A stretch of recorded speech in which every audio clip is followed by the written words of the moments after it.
समारूढा वैष्णवी गरुडासना माहेश्वरी वृषभारूढा कौमारी शिववाहना लक्ष्मी पद्मासना देवी पद्महस्ता हरिप्रिया श्वेतरूपधरा देवी ईश्वरी विषवाहना ब्राह्मयः सभारूढा सर्वाभरणभूषिता इत्येता मातरः सर्वा सर्वयोगा समन्विता नानारत्नशोभाढ्या नानारत्नशोभितया दृश्यन्ते रथमारूढा देव्यः गोदा समाकुला शङ्खं चक्रं गदा शक्तिं हलं च मसलायुधम् कीटकं तोमरं चैव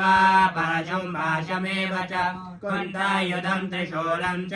शारङ्गायुधमुत्तमम् नित्यानां देहनाशाय भक्तानामाय च